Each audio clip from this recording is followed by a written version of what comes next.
Oggi andiamo a scoprire un pedale che è uscito da un po' di mesi, ma che immeritatamente è passato un po' in sordina, perché secondo me invece è uno dei migliori player di profili in questa fascia di prezzo, ovvero il Sonulab Stomp Station.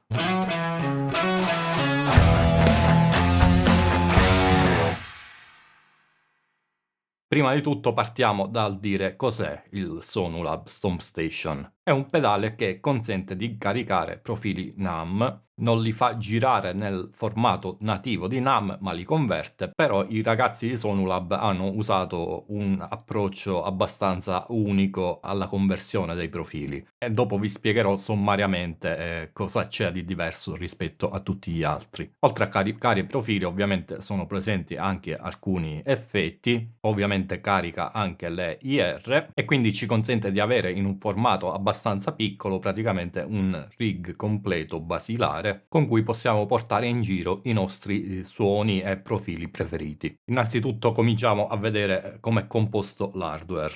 Sul pannello frontale ovviamente troviamo lo switch che serve sia per accendere o spegnere il pedale, sia per passare da un preset all'altro e sia anche per attivare l'accordatore e il tap tempo. Poi come connessioni troviamo due ingressi e due uscite, anche se sono in formato jack da 1/4 di pollice, queste comunque hanno connessioni TRS, quindi sono a tutti gli effetti bilanciate. Poi qui sopra troviamo ingresso e uscita MIDI in formato mini jack, stessa cosa per il pedale di espressione, e poi sul retro troviamo l'ingresso per l'alimentazione a 9 volt, che poi in realtà, come vedete scritto qua, può essere da 7 a 15 volt e il pedale comunque consuma soltanto 250 mAh, quindi non avrete difficoltà a trovare alimentatori in grado di alimentarlo. Ma oltre a questo si può alimentare anche tramite USB-C, quindi anche semplicemente collegandolo al vostro computer o a un caricatore di un cellulare. Porte USB in realtà ne troviamo due. Il pedale si può alimentare da entrambe le porte, però quella superiore viene usata quando ci colleghiamo al computer per editare i nostri preset, quindi per collegarci all'editor, ma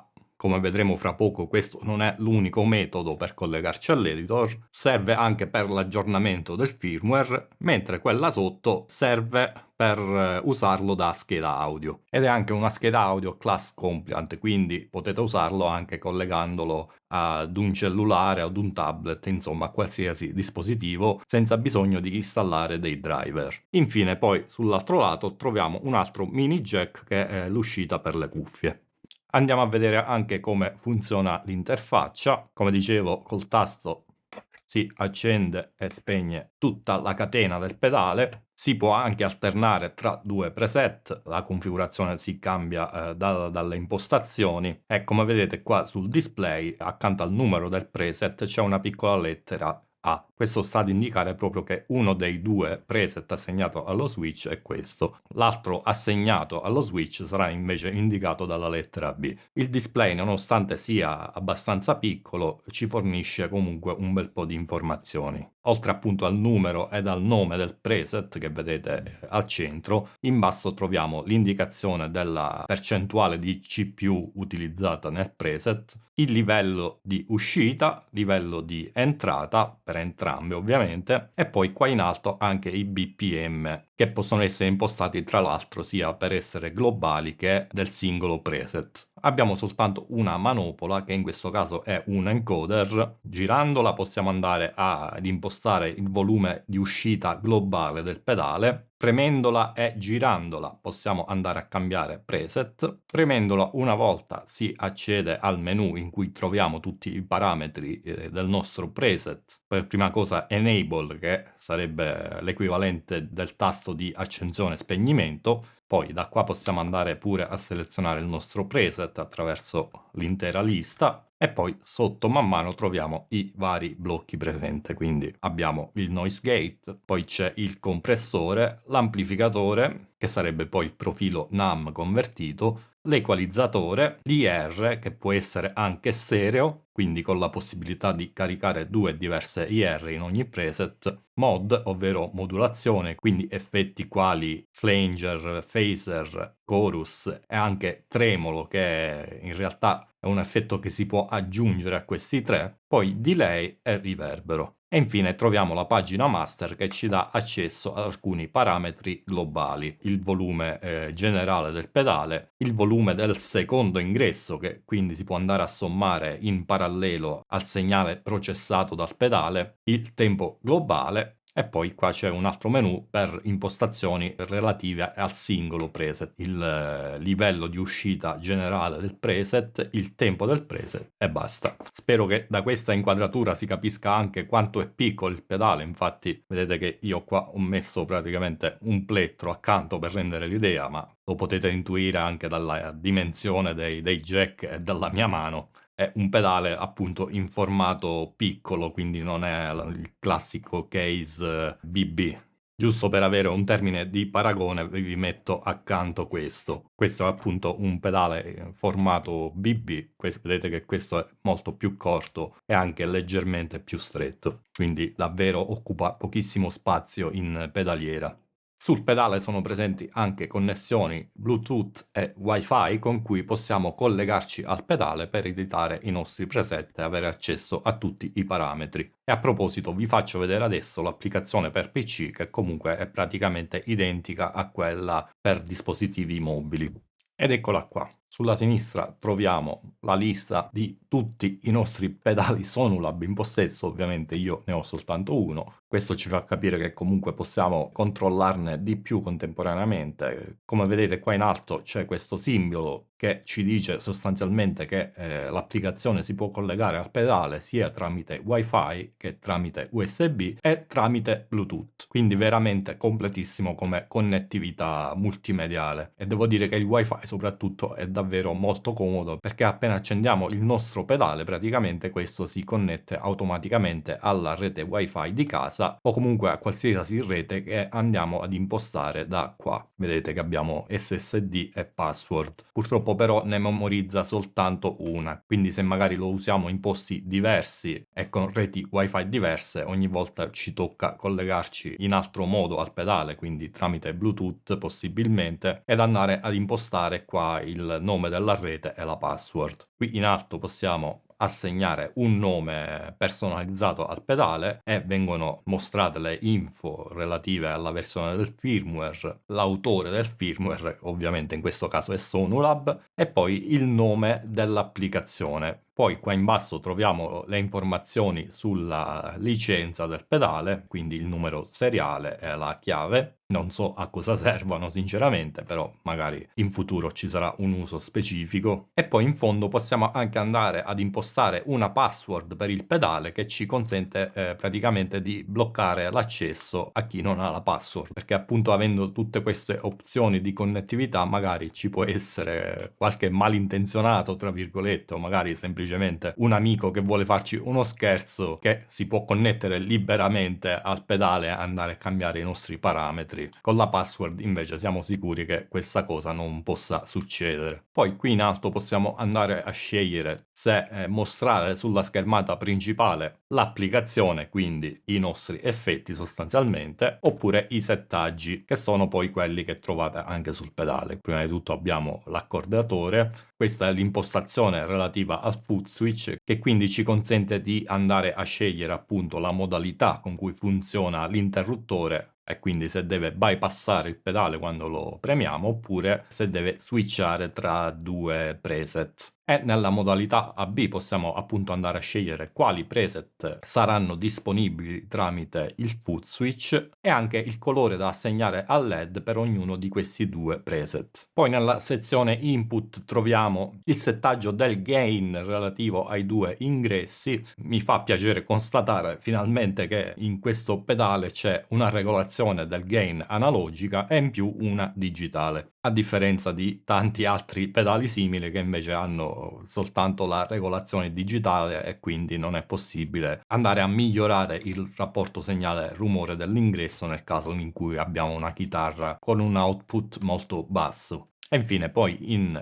MISC, miscellanea, troviamo il nostro canale MIDI nel caso vogliamo controllare il pedale con una pedaliera MIDI, appunto. Questa impostazione Home Timeout che stabilisce dopo quanto tempo il display del pedale torna sulla schermata principale dopo che accediamo al menu. Come vedete possiamo impostarlo anche su off e ciò significa che praticamente resta indefinitamente sul menu finché non usciamo noi andando a premere back. E infine poi troviamo un tasto per eseguire un factory reset, quindi reimpostare completamente il pedale allo stato di fabbrica. Nella sezione audio USB ovviamente troviamo alcune impostazioni relative all'interfaccia audio, volume di uscita di quello che proviene dal computer, modalità di funzionamento. Monitor significa che anche quando è collegato via USB il pedale continuerà a sentirsi dall'uscita anche quello che viene processato dal pedale, quindi il nostro amplificatore e i nostri effetti, in aggiunta a quello che invece trasmette il computer via USB. E questa modalità ovviamente è molto utile quando si vuole suonare mettendo magari una canzone della musica dal PC. Nella modalità standard invece il segnale proveniente dal pedale non si sente più sulle uscite, ma si sente soltanto quello che proviene dal PC. E questa modalità ovviamente è molto utile quando stiamo registrando oppure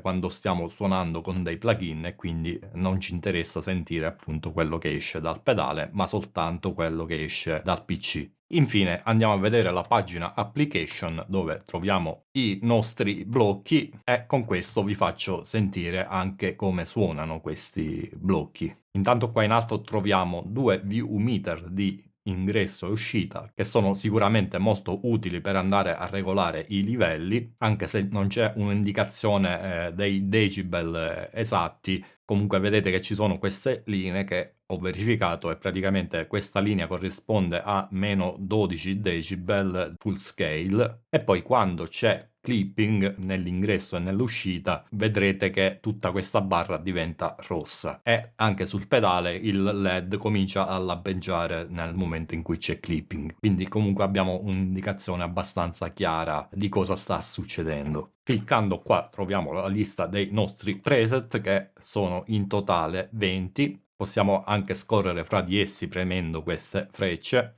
Premendo questi tre pallini invece possiamo aprire la lista dei preset per andare a modificarli, quindi cancellarli, caricarne di nuovi, modificare il nome e così via. Sempre da questi tre pallini possiamo anche assegnare i nostri program change ai preset, nel caso volessimo richiamarli appunto tramite MIDI, e poi da questo tastino a forma di floppy disk ovviamente possiamo andare a salvare il preset o nella stessa posizione di quello attuale, quindi dicendo overwrite this preset, oppure cliccando Save to New Preset va a cercarsi la prima posizione libera nella lista.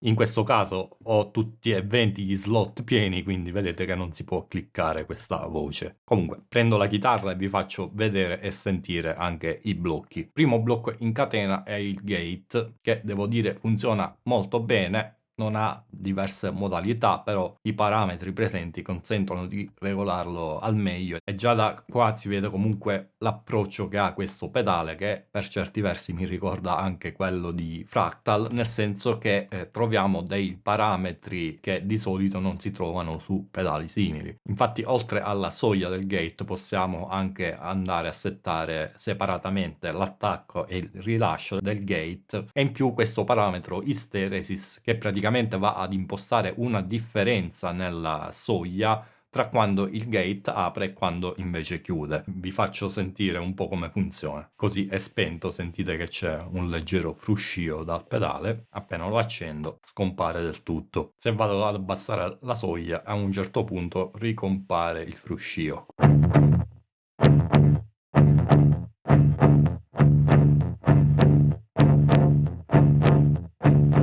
Poi troviamo il compressore, anche questo algoritmo generico, però con tanti controlli con cui possiamo andare a personalizzarlo.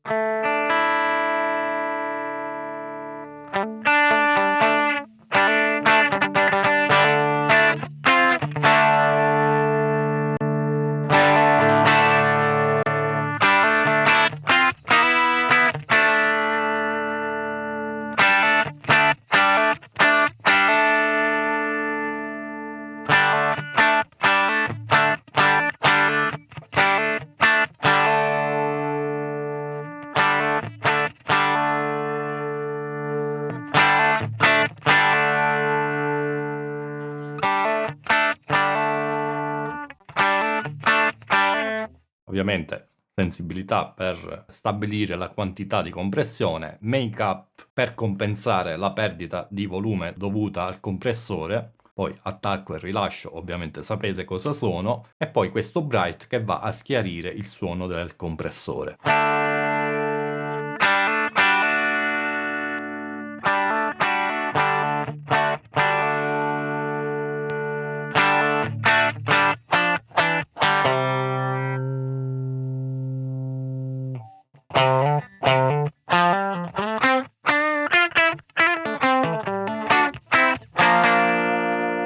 Molto versatile e si riesce a far suonare veramente come vogliamo. Poi dopo il compressore ovviamente troviamo l'amp, da qua andiamo a selezionare il nostro profilo, anche qui c'è una lista di 20 che può essere personalizzata andando a cliccare su questi 3 puntini e quindi un po' come per i preset, troviamo la lista da poter modificare, quindi andando a cancellare i profili che troviamo caricati di fabbrica, rinominarli e andare a caricare i nostri. Io ne ho già caricati un bel po' con cui dopo andremo a fare il confronto con NAMM, quindi non vi posso far più sentire quelli presenti di fabbrica, però devo dire che un po' tutti i profili e i preset disponibili quando vi arriva il pedale suonano tutti molto bene, quindi sicuramente hanno fatto un'ottima selezione quelli di Sonulab per mostrare cosa può fare questo pedale. Oltre alla selezione dei profili troviamo ovviamente il parametro del gain con cui possiamo andare a diminuire o ad aumentare la distorsione del profilo, il volume del profilo espresso in percentuale e poi questo parametro che devo dire è davvero interessante, ovvero seg, che praticamente va a replicare un po' la compressione presente naturalmente negli amplificatori a valvole, che avviene quando mentre si suona praticamente a un certo punto l'amplificatore non ha più abbastanza corrente a disposizione, di conseguenza si abbassano i voltaggi presenti all'interno dell'ampli e questo fa sì che praticamente si crei questa compressione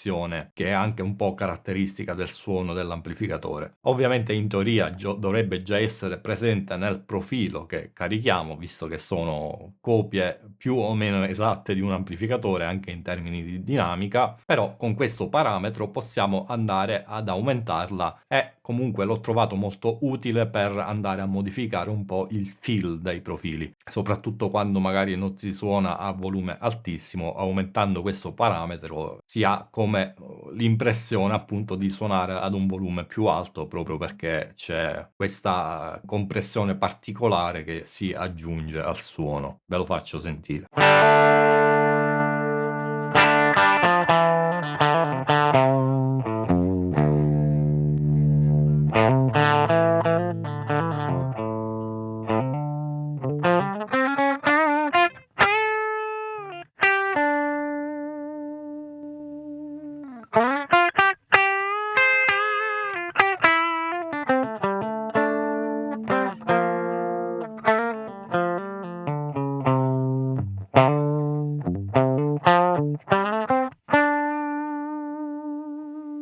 Ovviamente dopo andremo anche a vedere quanto sono accurati questi profili convertiti dal pedale, dal formato NAMM, ma vi anticipo già che nonostante siano convertiti comunque hanno una fedeltà notevole rispetto all'ampli profilato, quindi in questo senso forse il parametro seg è un po' superfluo tra virgolette, però sicuramente è utile averlo e ovviamente in seguito vedremo anche come calibrare i livelli dei profili per farli suonare in modo accurato anche sul pedale.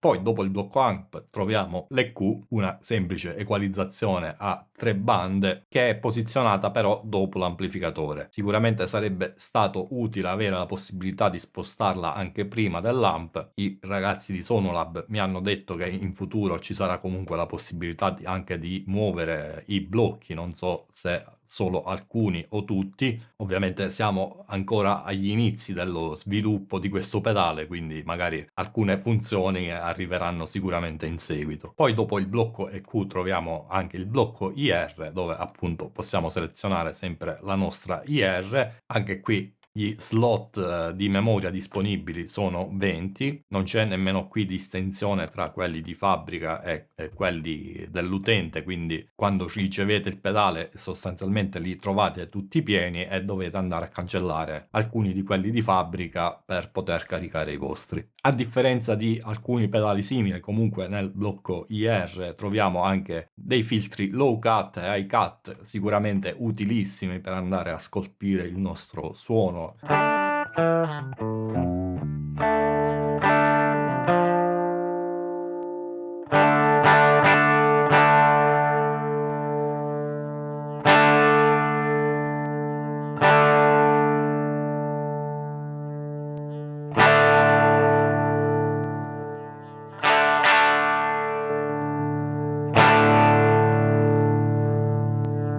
E oltre a questo poi qua sotto troviamo, come vedete, la sezione stereo IR con cui attivandola possiamo caricare un secondo IR nel nostro preset e quindi di fatto avere una cab stereo. Mi piace molto il fatto che abbiamo comunque dei filtri separati per i due IR, quindi anche qua si può personalizzare a nostro piacimento il suono di ognuno dei due. E poi in fondo troviamo anche il parametro balance con cui possiamo andare a dare più volume all'uno o all'altro. Però credo che al momento ci sia un bug perché quando lo sposto tutto a destra il volume aumenta notevolmente, però in realtà questa funzione è stata aggiunta da poco, quindi presumo che a breve correggeranno questo bug.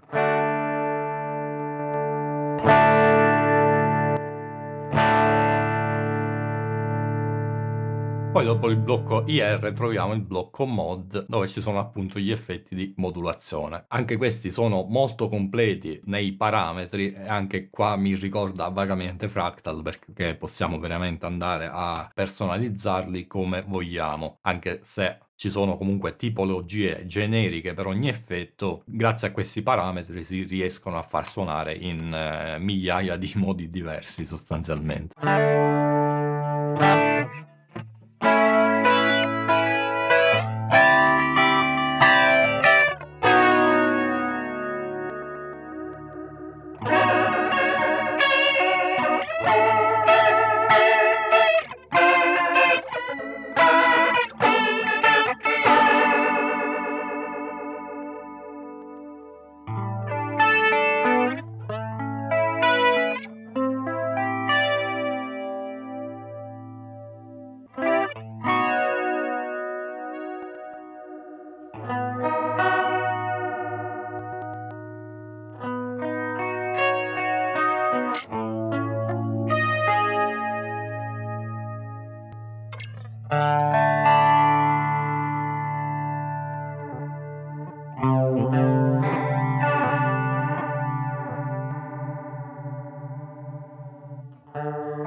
Vi spiego brevemente a cosa funzionano tutti i parametri. Ovviamente rate, depth, immagino già sappiate a cosa servono in un flanger e anche il mix. Emphasis va a settare il feedback del flanger, quindi aumentando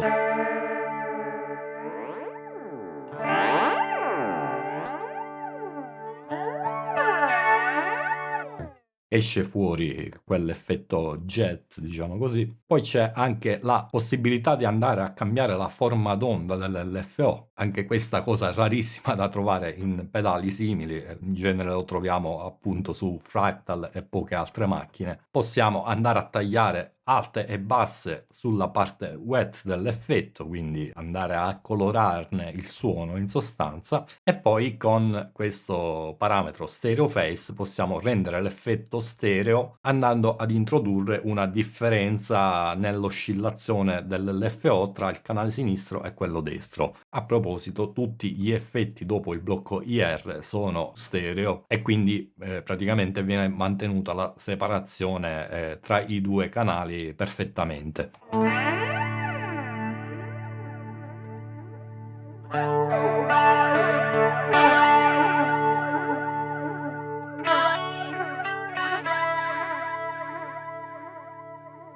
Sentite infatti che se lo setto a 180 gradi praticamente le oscillazioni sono perfettamente invertite e quando il canale sinistro sale di pitch, quello destro invece scende. Tra 0 e 180 troviamo sostanzialmente delle vie di mezzo tra queste due cose, cioè a 0 sono perfettamente in sync, a 180 sono invertite, di conseguenza settandolo a 90 le oscillazioni saranno sfalsate di un quarto di ciclo.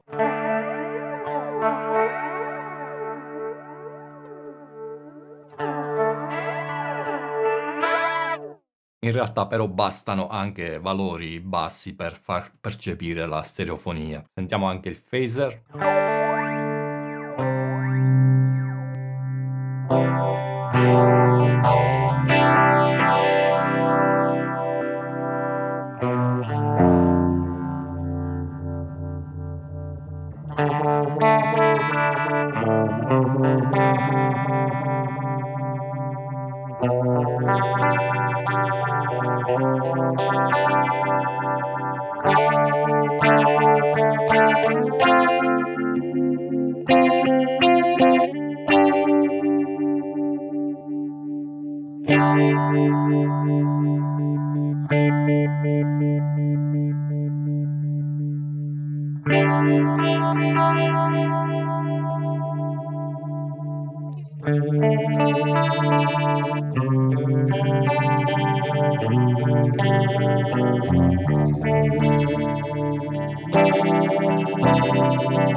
E questo è il chorus.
Col chorus, settando il mix al 100%, ovviamente possiamo anche andare a creare un effetto vibrato. Una cosa di cui forse si senta un po' la mancanza in questo blocco è un parametro per regolare il tempo di delay di effetti come chorus e flanger, per esempio, perché molto spesso è proprio il tempo del delay che fa la differenza tra un pedale ed un altro. E poi per quanto riguarda il flanger, magari anche la possibilità di settare valori negativi nel parametro emphasis in modo da avere un feedback negativo, ovvero un circuito di feedback feedback con la fase invertita rispetto al segnale diretto, perché anche questa è una caratteristica presente in molti pedali flanger. Mi viene in mente ad esempio l'Electric Mistress, che è uno dei miei preferiti. Poi, sempre nel blocco mod, troviamo anche la sezione tremolo, che si va ad aggiungere appunto all'effetto di modulazione base. Purtroppo però non può essere attivato separatamente dalla modulazione, e quindi l'unico modo per avere soltanto l'effetto tremolo e non chorus, flanger o phaser è quello di andare a settare il mix a 0 ed attivare appunto il tremolo.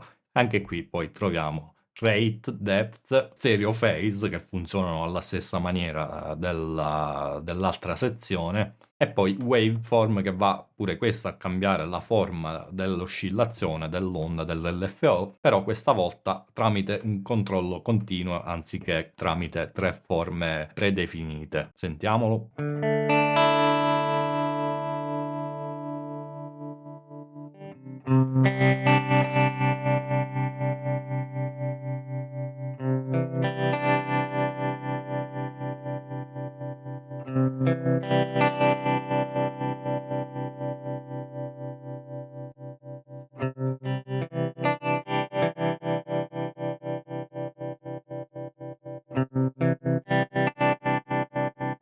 Mi sembra di intuire che al 0% praticamente si avvicina di più a una forma sinusoidale, aumentandolo invece man mano credo si sposti di più verso un'onda quadra. Infatti diciamo con valori bassi suona più dolce, mentre aumentando lo stacco tra silenzio e segnale a tutto volume è praticamente quasi istantaneo. E poi col parametro stereo phase possiamo trasformarlo in un autopanner, perché settandolo a 180 gradi praticamente i due canali saranno completamente invertiti e di conseguenza sentiremo spostare da destra a sinistra il nostro suono. Sentiamo.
Devo dire che anche questo suona molto bene ed è anche molto versatile. L'unica cosa che mi piacerebbe vedere magari è la possibilità di attivarlo separatamente dal blocco mod, perché questa cosa di andare ad abbassare il mix della sezione modulazione sicuramente non è comodissima, visto che comunque c'è la possibilità di attivarli entrambi contemporaneamente. Personalmente non vedo il senso perché non debbano essere due blocchi separati anziché messi nello stesso blocco. Diciamo, sono piccoli particolari che sicuramente poi sistemeranno. Passiamo al blocco delay. Vi anticipo già essere davvero un gioiellino, perché sicuramente ha una qualità davvero molto alta e già solo questo personalmente reputo che valga il prezzo del pedale, perché è veramente molto molto bello, oltre ad essere sempre versatile grazie a questi parametri avanzati. Quindi qua per prima cosa troviamo i parametri principali che sono tempo, ripetizioni, ovvero feedback e mix. Il tempo ovviamente possiamo anche assegnarlo ai BPM, quindi scegliendo poi tra quelli globali o quelli del preset, e una volta fatto questo vedete che lo slider si trasforma in un selettore per andare a stabilire la suddivisione ritmica rispetto ai BPM, quindi un quarto, ottavo puntato, un ottavo, un sedicesimo, triplette. Non ci sono tantissime opzioni, ma sicuramente queste sono le più comuni. Ma quelli che fanno la differenza sicuramente invece sono i parametri che troviamo qua in basso. Infatti, anche se nel delay non abbiamo diverse tipologie di delay, appunto, troviamo però questi controlli analog BBT e tape con cui possiamo andare a personalizzare il suono e farlo anche in modo graduale rispetto invece ad avere una simulazione di un tape o una di un delay analogico separate e magari non modificabili. E questa è una feature che rende davvero unico questo pedale. Oltre poi comunque ad avere anche qui dei filtri high cut e low cut sempre per la parte wet, quindi per il solo delay. Questi sono piazzati nel feedback loop del delay, quindi sentiremo le ripetizioni che ad ogni ciclo vengono tagliate sempre di più, e quindi con quel degrado tra virgolette tipico dei delay analogici. Ve lo faccio sentire così rende meglio l'idea.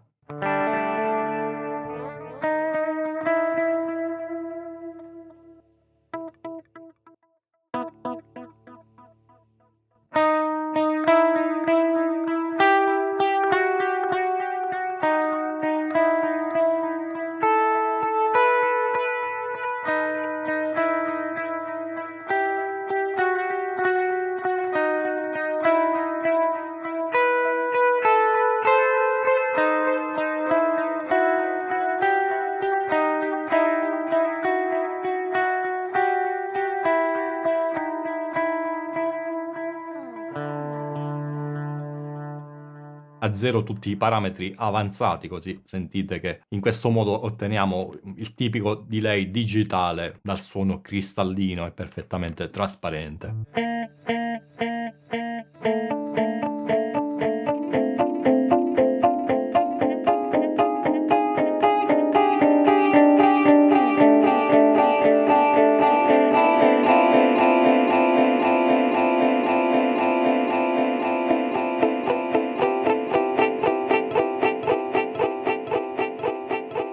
Se vado ad alzare invece il parametro tape, sentite che si aggiunge questa modulazione, questa colorazione tipica appunto dei delay a nastro. E questa cosa di poterlo fare comunque in modo graduale, devo dire che è veramente fantastica.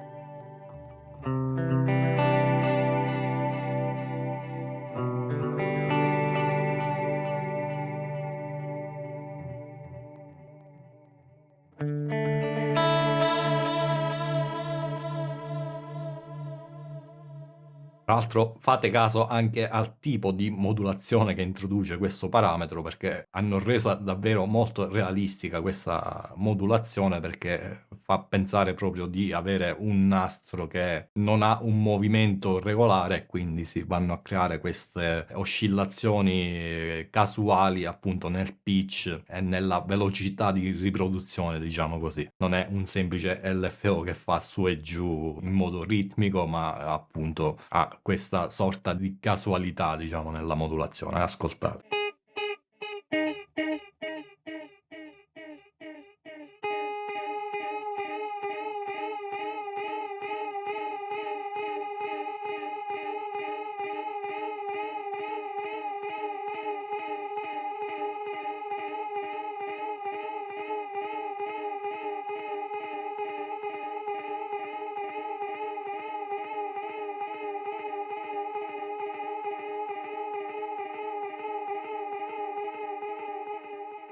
Tra l'altro, come avete notato, è anche diversa tra i due canali, e questo va a creare stereofonia e anche poi dopo un po' di tempo anche una certa differenza nel tempo del delay tra il canale sinistro e destro.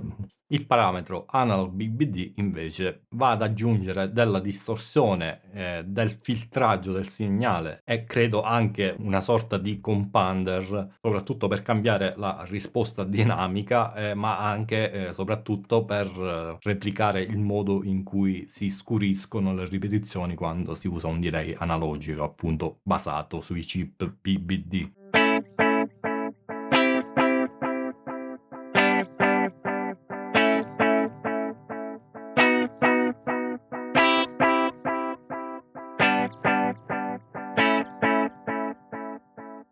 E poi mettendo assieme tutte queste cose si può davvero personalizzare il delay e tirare fuori dei suoni davvero strepitosi. E tra l'altro si può rendere ancora più stereofonica con questo parametro stereo spread, che in pratica va ad aggiungere qualche millisecondo aggiuntivo ad uno dei due canali in modo appunto da aumentare la stereofonia del delay. Andiamo a sentirlo.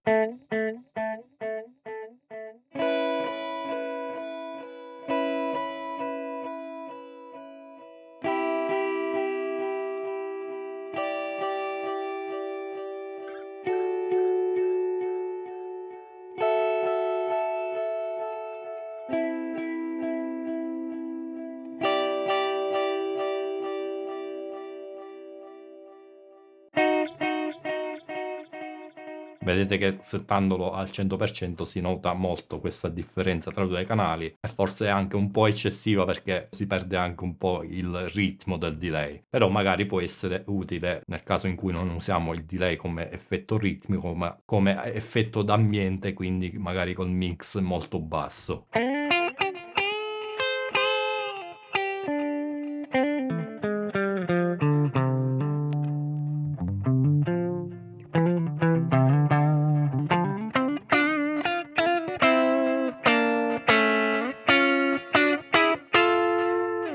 Quest'ultimo parametro, stereo bouncing, è quello che veramente mi ha fatto impazzire perché fa una cosa che non posso fare nemmeno sul fractal praticamente, cioè va a spostare, diciamo così, le ripetizioni nel panorama stereo, però lo fa praticamente creando un delay circolare, ma non come il classico circular delay presente sul fractal e anche su macchine vintage digitali in cui era praticamente soltanto un panning da sinistra a destra. No, qua praticamente vi dà l'impressione che realmente vi giri attorno in 3D e dà l'impressione che il suono vada dietro, a quanto ho capito, creando una differenza di fase tra i due canali, facendolo comunque in modo graduale. Praticamente settandolo su valori bassi, questa rotazione impiegherà diverse ripetizioni prima di concludere la rotazione, appunto. Man mano che lo alziamo invece si velocizza questa rotazione fino ad arrivare al 100% in cui avremo sostanzialmente soltanto un delay ping pong. Ve lo faccio sentire perché ripeto, è veramente la parte più bella forse di questo delay. Così è il ping pong classico. Sentite che succede invece se lo abbasso.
Vi consiglio di non usarlo assieme allo stereo spread perché altrimenti si perde questa sensazione di rotazione e diciamo va leggermente in conflitto anche col parametro tape perché anche questo crea leggere differenze di tempo fra i due canali e questo fa sì che, diciamo, si perda quella percezione di avere il suono dietro a quando avviene questa, rotazione appunto. Tra l'altro si riescono facilmente a settare dei valori con cui possiamo in qualche modo calcolare dove andranno a cadere le ripetizioni nel panorama a 360 gradi. Praticamente, infatti, come avete visto, al 50% è come se avessimo quattro posizioni fisse nella rotazione, ovvero tutto a sinistra, davanti, a destra e dietro. Al 67% invece formerà una sorta di triangolo.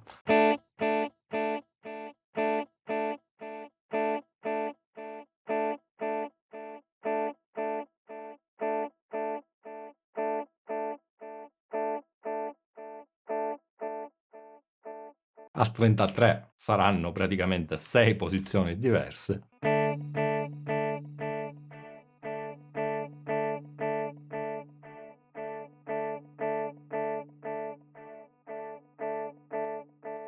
Al 25, 8 e così via. E ovviamente al 100% solo due posizioni, cioè sinistra e destra, e quindi appunto un ping pong. Davvero molto molto bello questo delay, sia questo blocco ma anche gli altri comunque fanno trasparire una certa cura nei dettagli, nella progettazione e nella programmazione di questo pedale, che è difficile davvero da trovare in oggetti in questo range di prezzi.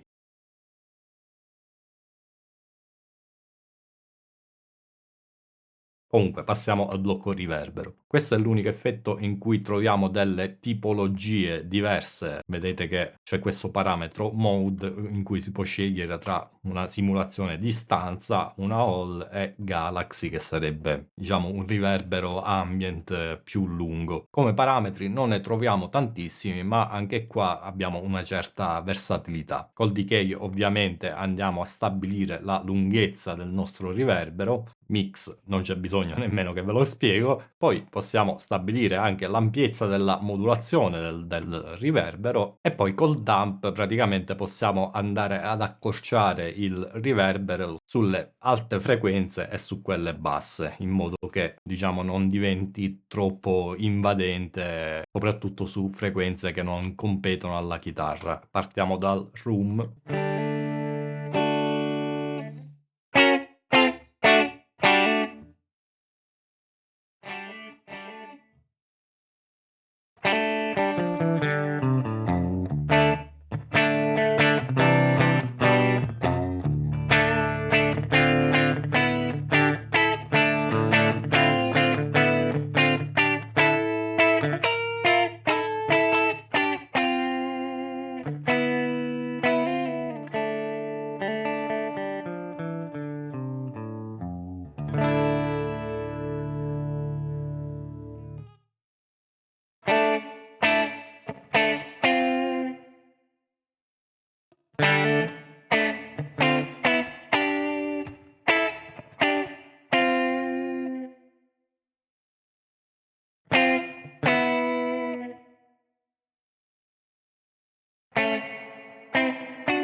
Come avete appena sentito, sia sul delay che sul riverbero abbiamo anche lo spillover quando si spengono gli effetti e anche quando si cambia preset. A dir la verità c'è un piccolissimo gap quando si accendono e spengono gli effetti, ma i ragazzi mi hanno già confermato che stanno lavorando anche su questa cosa e sarà sistemata a brevissimo. Voglio anche testare un po' le funzionalità di controllo di questo pedale. Purtroppo ho scoperto che ancora la gestione del pedale di espressione non è ancora stata implementata, ma ho chiesto ai ragazzi di Sonulab e mi hanno detto che sarà implementata a breve con uno dei prossimi aggiornamenti firmware. D'altro canto, l'implementazione MIDI già c'è e adesso la testerò collegando il mio M-Wave Chocolate Plus al pedale Sonulab tramite questo cavo TRS mini jack. Purtroppo al momento non c'è nemmeno il MIDI over Bluetooth e il MIDI tramite USB, quindi l'unico modo per collegarla ad una pedaliera MIDI è questo, attraverso i mini jack presenti sul pedale. Non so se queste cose verranno pure implementate nel prossimo futuro, ma presumo di sì, visto che comunque molti dei concorrenti hanno queste funzionalità. Comunque ho assegnato ai tasti del controller MIDI l'attivazione e disattivazione di 4 blocchi, ovvero blocco mod, blocco delay, blocco riverbero e il tremolo all'interno del blocco mod. Vediamo se funzionano.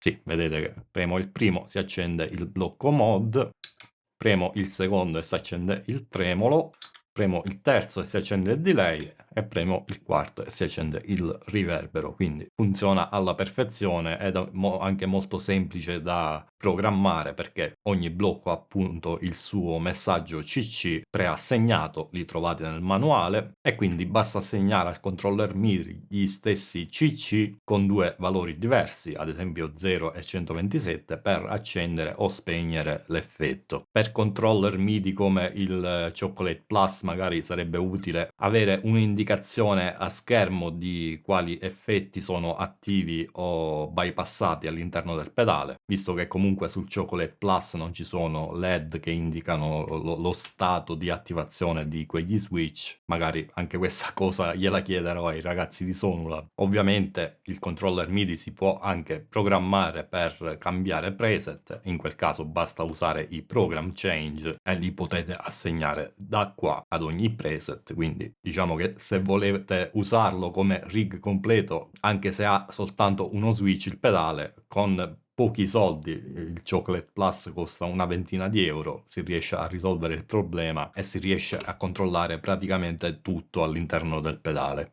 Adesso passiamo alla questione livelli. Come già detto, ho misurato col solito metodo che ho usato anche per Tonex e Veilton il livello di ingresso del Sonulab col pad analogico settato a 0, quindi in modo da misurare il livello massimo, che corrisponde in sostanza agli 0 dBFS, e questo nel caso di Sonulab è 12.5 dBu, e questo è valido sia per l'ingresso che per l'uscita. Mi fa anche tantissimo piacere constatare che non c'è nessuna perdita di volume né quando viene bypassato il pedale né quando il pedale è attivo ma vengono bypassati tutti i blocchi. Ovviamente per mantenere questo guadagno unitario va settato al massimo il volume generale del pedale, quello che regoliamo quando giriamo la manopola del pedale, e quindi se vogliamo poi calibrare i livelli dei modelli NAM che carichiamo sul pedale non ci basta far altro che catturarli appunto tenendo presente questo riferimento di 12.5 dBu. In sostanza, quando facciamo la cattura ci basta settare l'uscita della nostra scheda audio allo stesso livello, quindi cioè sempre facendo corrispondere lo 0 dBFS a 12.5 dBu. Nel caso questo non fosse possibile perché magari la nostra scheda audio non arriva a quel livello, possiamo sempre ovviamente boostare il segnale esternamente prima di entrare nell'ingresso dell'ampli, oppure andare a compensare col gain del pedale in seguito quando suoniamo. Se ad esempio la nostra scheda audio al massimo può sputare fuori 8 dBu, ci basta praticamente alzare il gain del pedale da 0 a 4.5 decibel, e facendo così praticamente avremo lo stesso gain. Io comunque mi auguro che prima o poi sia Sonulab ma anche tutti gli altri produttori di pedali che caricano i profili NAM si decidano ad implementare il sistema di calibrazione dei livelli che è già presente nei profili e nel plugin di NAM. Visto che comunque quello già è la gran parte del lavoro, non penso sia così complicato andare ad implementarlo anche all'interno dei pedali, perché in sostanza basta leggere i metadati dei profili NAM e compensarne il gain del volume considerando le specifiche di ogni hardware. Finché questo non sarà fatto, ovviamente ci toccherà andare a compensare manualmente queste differenze. Nel caso del Sonulab poi mi fa anche molto piacere vedere che ci sono regolazioni separate per il gain analogico prima della conversione all'ingresso e poi anche un gain digitale eseguito dopo la conversione. E in questo modo possiamo ottimizzare il rapporto segnale-rumore dell'ingresso della nostra chitarra, facendo ad esempio quello che ho fatto io. Qua la mia chitarra ha comunque un output abbastanza basso, quindi ho boostato di 12 decibel in analogico e abbassato di 12 decibel in digitale, in modo che poi il livello che vede l'amplificatore rimane costante. E questo è quello che in genere fanno automaticamente i sistemi di fascia alta come Fractal, Kemper, Helix e così via, proprio per mantenere la calibrazione dei livelli e fare in modo che la simulazione di amplificatore reagisca in modo realistico e quindi producendo la stessa quantità di distorsione per un certo livello. A questo riguardo, magari,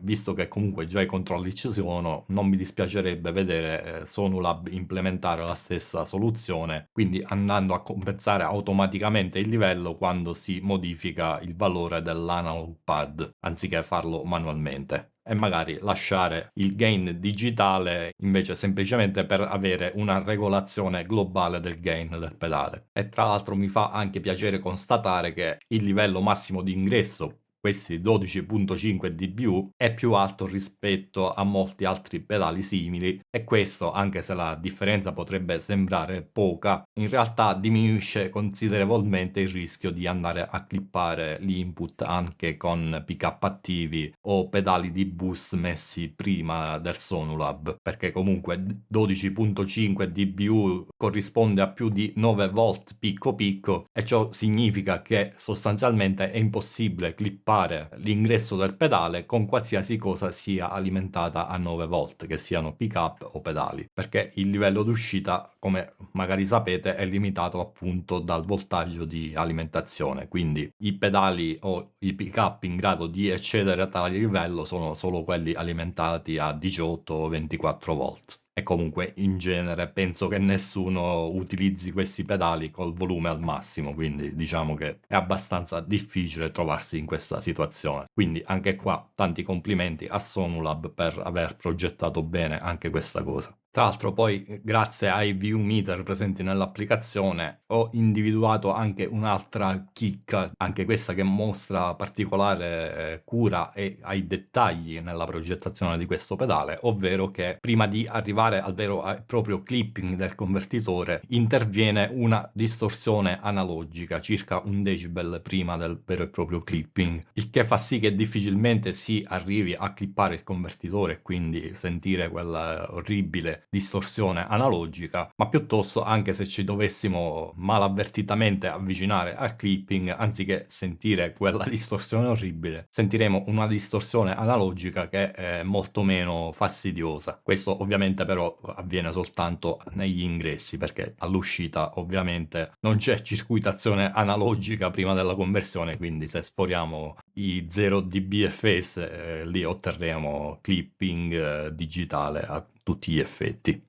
Adesso direi di passare alla parte che probabilmente interessa di più a tutti voi, ovvero quella relativa ai profili, come questi vengono convertiti dal pedale e se effettivamente suonano vicini ai profili originari di NAMM. Per prima cosa vi faccio sentire un confronto fatto al volo in cui andrò a switchare continuamente tra FM9, che è l'ampli profilato, profilo di NAMM e stesso profilo poi caricato sul Sonulab. Ditemi se sentite differenze.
motivate differenze? Eravate in grado di capire quando switchavo e su cosa switchavo? Io, sinceramente, se non fosse che premevo i pedali sulla mia FM9, probabilmente non sarei stato in grado di capire la differenza fra tutti e tre. Adesso rifarò la stessa cosa, ma facendovi vedere cosa è cosa. Potete vederlo praticamente leggendo qua il nome della scena. Switcherò tra FM9, Sonulab, che è nel loop effetti della mia FM9, e poi NAM, che arriva alla FM9 tramite l'ingresso USB. E tutti e tre vanno a finire poi nel blocco cab, quindi è stessa identica IR per tutti e tre, e poi all'uscita. Cominciamo con l'FM9.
Differenze che sento io sono veramente minime, non sono sicuro nemmeno che siano differenze reali o semplicemente dovute al mio playing, insomma, perché è difficile fare un riff, un arpeggio esattamente identico ogni volta che lo fate, quindi proprio per questo poi andremo anche a fare un confronto reampando una traccia DI proprio per limare tutte queste differenze, però così a primo impatto è veramente molto molto vicino. Andiamo a provare anche con un ampli un po' più distorto, che è anche un ampli anche difficile spesso da profilare perché ha comportamenti abbastanza complessi, ovvero la Marshall Plexi, e vediamo come si comporta su questo il Sonolab.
Che dire, cioè veramente suona davvero, davvero vicino e ovviamente molto bene. Questo pedale è un po' la prova secondo me che i null test non sono sempre affidabilissimi quando si tratta di giudicare se un pedale profila accuratamente o meno, perché molto dipende anche dal metodo che viene usato per catturare un ampli e in questo caso per fare la conversione del profilo, quindi non riponete fiducia cieca nei null test e dopo vi farò vedere che effettivamente non rispecchiano tanto la realtà e cercherò anche di spiegarvi il perché. Comunque andiamo a provare pure un ampli high gain che in questo caso sarà il 5150 Stealth. Iniziamo di nuovo con l'FM9.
Andiamo anche a spingere un po' di più il gain.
Anche qui devo dire che non fa una piega. Tra l'altro voglio farvi vedere anche un'altra cosa, come reagisce alla dinamica. Adesso abbasserò il volume della mia chitarra e andremo a sentire facendo così se allo stesso volume di chitarra corrisponde anche la stessa quantità di distorsione in tutti e tre, perché in genere quando i profili non sono accuratissimi succede che magari appena riduciamo il livello in ingresso ci ritroviamo più o meno gain sul profilo rispetto all'ampli originale. Vediamo che invece sia su NAMM che sul profilo NAMM caricato su Sonulab questa cosa non succede minimamente.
Allora, forse così facendo qualche leggerissima differenza in più si percepisce. Credo che in parte comunque sia dovuta più che altro al rumore di fondo che c'è col Sonulab, perché diciamo lo sto alimentando con un alimentatore a 9 volt che magari non è dei più pulitissimi e quindi ci sono un po' di disturbi in più rispetto ad FM9 e il plugin suonato sempre tramite l'FM9. Ma vi assicuro che è colpa dell'alimentatore e non del pedale, perché quando lo uso nella pedaliera dove ho un alimentatore filtrato e isolato, questo fruscio di fondo è molto più basso e non dà minimamente fastidio.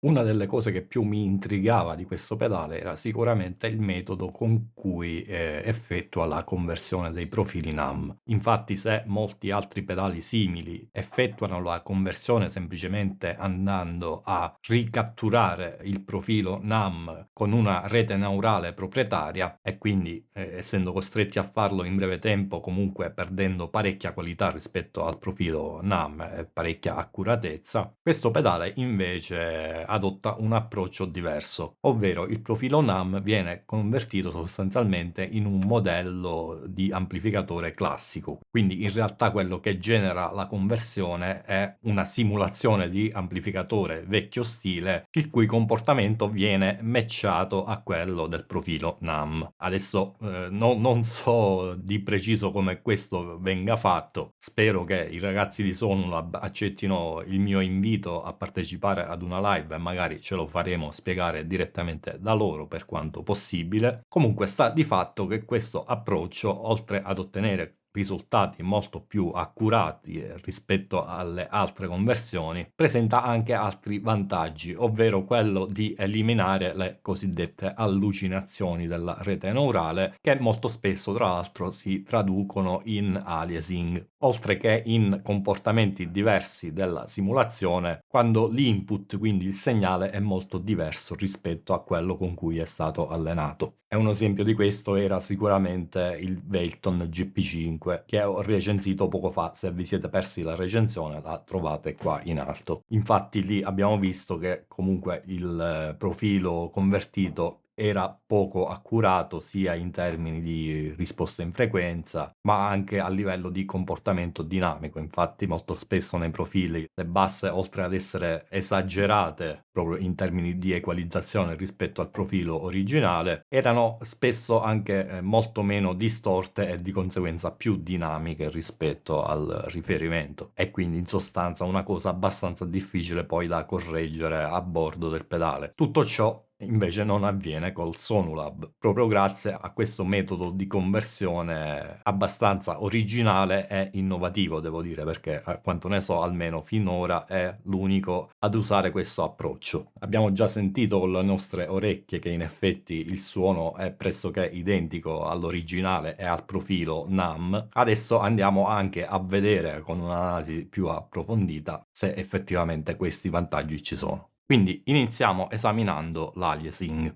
Come al solito ho generato degli spettrogrammi usando un sine sweep che va da 0 a 24.000 Hz, che vi ricordo essere rappresentato da questa linea diagonale che parte dall'angolo in basso a sinistra e arriva all'angolo in alto a destra. Le altre linee che partono dall'angolo in basso a sinistra sono le armoniche generate dalla distorsione. Tutto il resto, quindi tutte le linee che poi vengono riflesse alla frequenza di Nyquist e poi cominciano a rimbalzare appunto tra la frequenza di Nyquist e 0 Hz, quello rappresenta l'aliasing. In questo caso stiamo vedendo il grafico ottenuto dall'ampli catturato, ovvero quello della FM9, che essendo digitale ovviamente anch'esso presenta dell'aliasing, che però non è altissimo di livello proprio perché viene utilizzato l'oversampling nell'FM9. Infatti se andiamo a vedere la differenza con il profilo NAM invece succede questo. Non essendoci oversampling in NAM, vedete che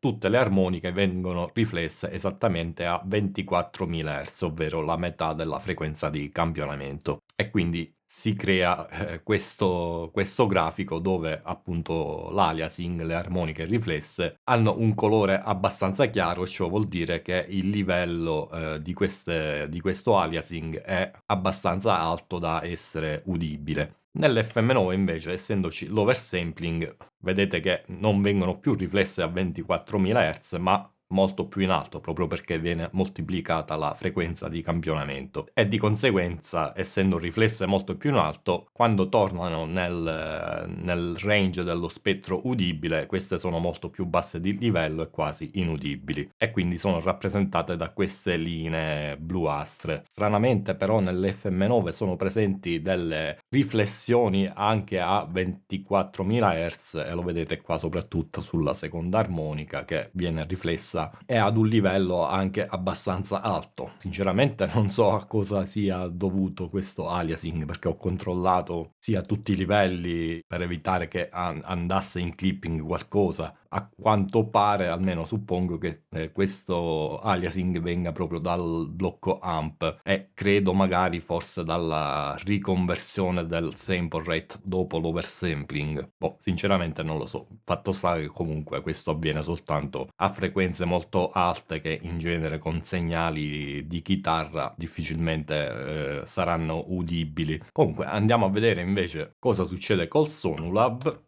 E vedete che è praticamente un grafico molto più pulito addirittura di quello dell'FM9, a parte il non esserci questo problema della riflessione alla frequenza di Nyquist. Comunque ci potevamo aspettare questa ottima performance, perché il Sonulab esegue il blocco AMP con un oversampling di 16x, che partendo da 44.100 Hz sarebbero poco più di 700 kHz, mentre l'FM9 parte da 48 kHz, quindi una frequenza di campionamento leggermente più alta, però l'oversampling è di 8x, e ciò significa 384 kHz. Quindi, essendo più basso, ci si può aspettare che il Sonulab abbia una performance migliore, e questo secondo me è un grosso punto a favore sia del tipo di conversione del profilo che usa il Sonulab, sia della scelta di applicare questa quantità di oversampling, che rende praticamente impossibile in contesti reali il fatto che l'aliasing possa diventare udibile e fastidioso, perché in realtà comunque già l'8x dell'FM9 nella maggior parte dei casi è più che sufficiente, cioè l'aliasing con segnali di chitarra diventa udibile soltanto quando si usano quantità spropositate di gain. Ora vi faccio anche sentire la differenza fra tutte e tre. Sentirete appunto che nel profilo NAM queste riflessioni delle armoniche sono ben udibili, mentre con Sonulab ed FM9 iniziano a sentirsi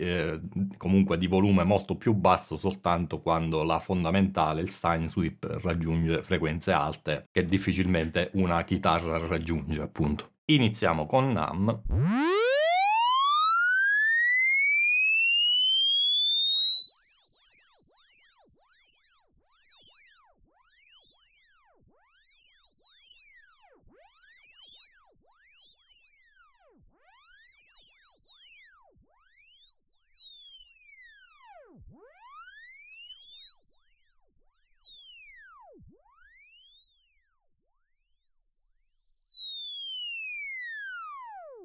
Come avete sentito, queste riflessioni, quindi questi suoni che scendono di pitch anziché salire, sono praticamente quasi allo stesso livello della fondamentale e delle armoniche. Ciò significa che l'aliasing è molto udibile, anche se magari suonando non lo percepiamo così, essendo comunque il segnale della chitarra un segnale complesso e non una sola frequenza. Diciamo, questo aliasing si distribuisce un po' su tutto lo spettro e risulta più che altro in rumore non correlato armonicamente con il segnale originale, per cui in un certo senso suonando è anche difficile percepirlo come aliasing appunto, ma in genere comunque la differenza si percepisce, e si percepisce che più che altro una sensazione di stanchezza, diciamo così, di affaticamento alle orecchie maggiore rispetto a quando si ascolta un amplificatore analogico o una simulazione in cui c'è l'oversampling che riduce sostanzialmente l'aliasing. Comunque andiamo a sentire anche FM9.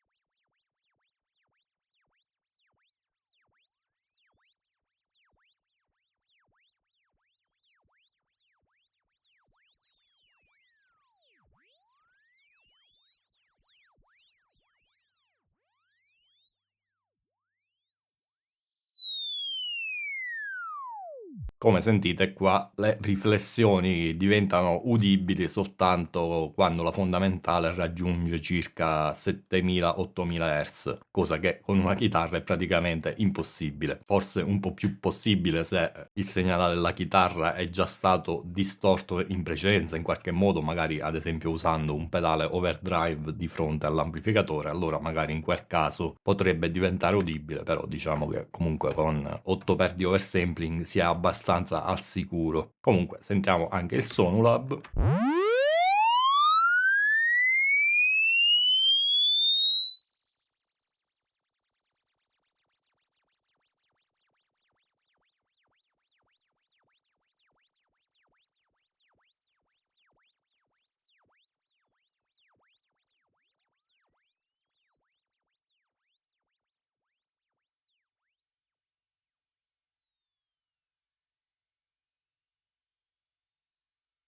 E qua praticamente vale lo stesso discorso fatto per FM9. Le riflessioni sono a malapena udibili, quindi addirittura un livello leggermente più basso di quello di FM9 e iniziano ad essere udibili soltanto a frequenze abbastanza alte da non essere un problema. Tra l'altro notate dal grafico anche che sia la fondamentale che tutte le armoniche praticamente vengono attenuate prima di arrivare a 21 kHz, che è la nostra frequenza di Nyquist in questo caso, proprio perché il Sonulab viene eseguito a 44.100 Hz anziché a 48 come FM9 e NAMM. Di conseguenza è presente un filtro che va a tagliare le frequenze immediatamente al di sotto di quella di Nyquist. Ovviamente, come al solito, ho fatto anche un'analisi spettrale per vedere se ci sono differenze in termini di risposta in frequenza tra FM9, NAMM e lo stesso profilo caricato su Sonulab. Questo che vedete è appunto la risposta in frequenza dell'FM9 con un segnale di chitarra, quindi nessun sine sweep perché voglio testare appunto come risponde con un segnale reale, e vediamo che NAMM è praticamente sovrapponibile, le differenze sono davvero minime ed è quasi identico. Si nota solo una leggera differenza sopra i 10.000 kHz, ma è comunque una differenza di un decibel al massimo, quindi veramente niente di realmente percepibile. Andiamo a vedere il Sonulab pure, vedete che c'è qualche leggera differenza in più rispetto a NAMM, però anche questo comunque replica quasi alla perfezione la risposta in frequenza. C'è qualche differenza un po' più grande qua sulle medio-basse frequenze, però stiamo parlando sempre di circa 2 decibel, quindi niente che non si possa magari correggere con l'equalizzatore. In realtà poi ci sarebbe da vedere se sono differenze dovute appunto alla risposta in frequenza o più che altro alla dinamica dell'amplificatore, però insomma devo dire che è abbastanza vicino e quando appunto si suona questa differenza non si percepisce. Un'altra differenza un po' più sostanziosa è sempre qui sopra i 10.000 Hz, dove vediamo che c'è un roll off un po' più marcato rispetto all'FM9, ma questo è semplicemente dovuto al fatto che il Sonulab appunto ha una frequenza di campionamento più bassa, 44.100 Hz, di conseguenza necessita di un filtro anti-aliasing un po' più aggressivo rispetto ad FM9 e quindi per forza di cosa le altissime frequenze devono essere filtrate di più. Però anche queste ovviamente sono differenze che difficilmente si notano, soprattutto perché comunque poi l'amplificatore verrà sempre filtrato da un IR o da una cassa reale che già di loro filtrano pesantemente le alte frequenze, quindi di sicuro faremo difficoltà a notare questa differenza del filtro anti-aliasing. A questo punto sentiamo anche qualche confronto diretto, quindi fatto con una traccia DI reampata attraverso FM9, NAMM e Sonulab, e vediamo se percepiamo delle differenze anche quando il playing è esattamente lo stesso.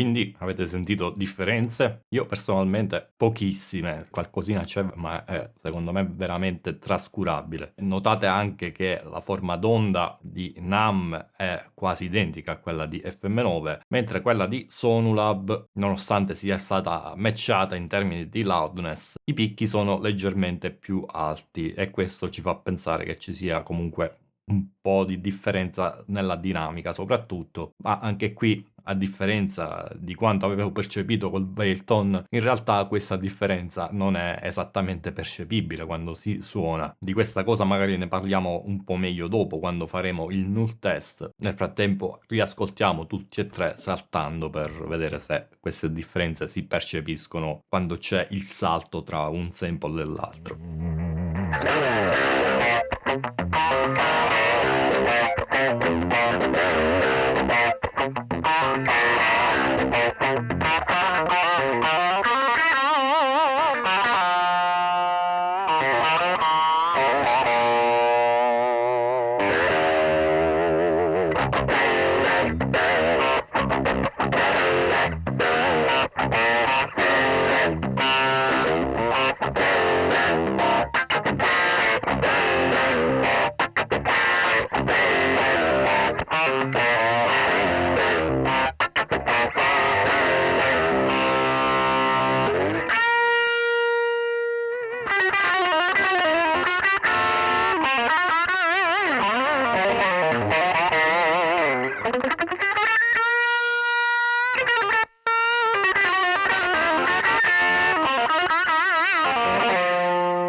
Anche qui, secondo me, differenze davvero quasi inesistenti, forse più che altro c'è qualche leggera differenza di volume di tanto in tanto, che magari è quella che causa questa differenza di dinamica, diciamo, nella forma d'onda, però a livello proprio di suono, di timbro, di carattere della distorsione, per me sono pressoché identici. Fatemi sapere ovviamente anche voi cosa ne pensate, se ascoltate questi sample per bene, quindi usando cuffie o monitor, evitate ovviamente di fare il paragone attraverso gli altoparlanti dei vostri cellulari, perché penso che si capisca poco da quelli.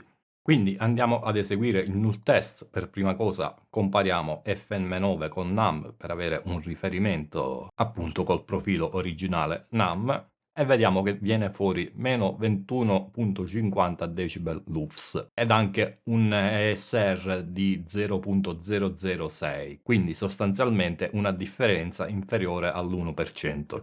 Cioè lo 0,6% di differenza. Vediamo cosa succede col Sonulab. Il test lo sto eseguendo col profilo della Plexi, che in genere è quello che dà i risultati peggiori anche con NAMM, proprio per il comportamento abbastanza complesso che ha questo amplificatore. E vediamo che in questo caso il Sonulab infatti è meno 9.79 decibel lufs, la differenza tra i due file, quindi più di 10 decibel peggio rispetto a NAMM ed un ESR di 0.087, quindi circa 8,7-8,8%. Ma a questo punto voglio anche chiarire una cosa, cioè che il null test non è il test definitivo per stabilire quale profilatore o catturatore di amp è il più accurato, perché il risultato di questo test dipende tanto dal metodo usato per matchare l'amplificatore. Infatti se questo sistema è validissimo per valutare gli amp capture basati sull'intelligenza artificiale, perché quello che fanno queste reti neurali è proprio cercare di matchare la forma d'onda del sample originale, quando si usano invece algoritmi di cattura profilazione diversi, come possono essere ad esempio quello del Kemper o anche in questo caso quello del Sonulab, che fa una conversione del profilo in un modello classico, per matchare il suono dell'amplificatore l'algoritmo non cerca proprio di copiare la forma d'onda, ma piuttosto cerca di adattare il suo modello interno in modo che abbia la stessa quantità di distorsione distorsione, lo stesso comportamento dinamico, la stessa risposta in frequenza, ma non necessariamente avrà le stesse alterazioni di fase, che quindi sono poi quelle che anche contribuiscono a stabilire la forma d'onda finale, e di conseguenza anche se di fatto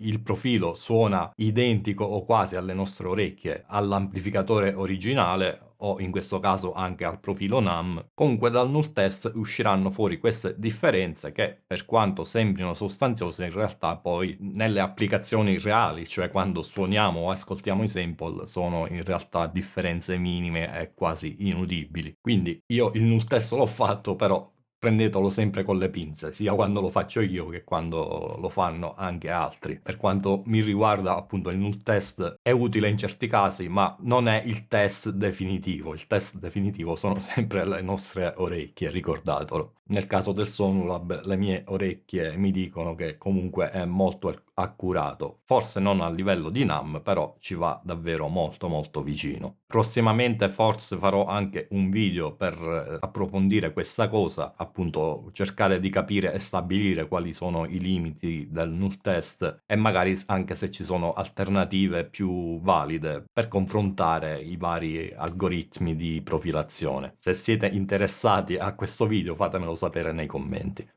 E quindi che dire di questo Sonulab Stomp Station? Per me è promosso a pieni voti. Soprattutto mi è piaciuta tantissimo la cura maniacale quasi dei dettagli, nel senso che molte delle cose per cui mi ero lamentato del Velton GP5 o del Tonex Pedal in questo pedale praticamente non esistono. Quei problemi e quelle mancanze non ci sono.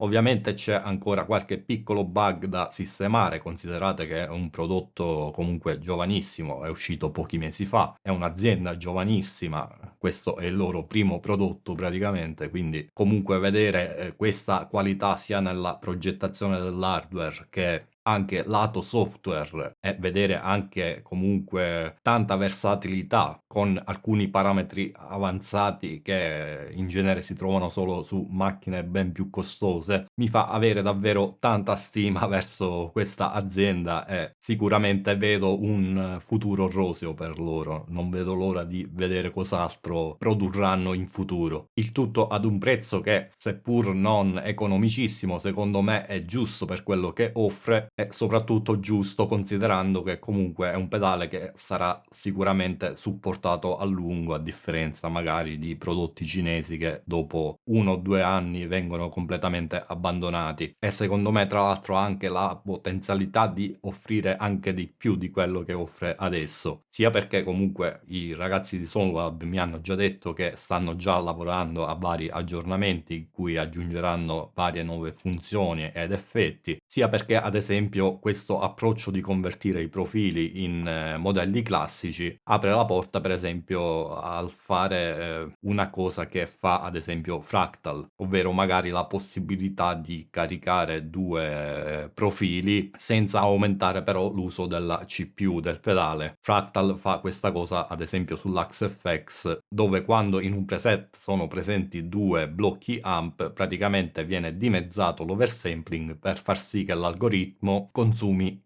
esattamente o pressappoco la metà della CPU che consuma normalmente, e questo appunto consente di poter eseguire due blocchi amp anziché uno. Probabilmente si potrebbe fare la stessa cosa anche su questo Sonulab e mi auguro che insomma i ragazzi ascoltino questo mio consiglio, perché questo sicuramente farebbe aumentare ancora di più il valore percepito di questo pedale e sarebbe praticamente l'unico, almeno in questo range di prezzo, a consentire l'esecuzione di due profili contemporaneamente, magari sia in stereo e quindi per sfruttare al meglio l'ingresso stereo del pedale, sia anche in serie per magari usare un profilo come pedale, distorsore, boost e l'altro invece come amplificatore. Per il resto non penso ci sia granché da migliorare in questo pedale, perché anche se la scelta ad esempio degli effetti è abbastanza limitata, la versatilità che questi hanno invece compensa alla grande questa limitazione e anzi consente di ottenere tantissime sfumature che sono praticamente impossibili da ottenere anche in pedali dove magari sono presenti più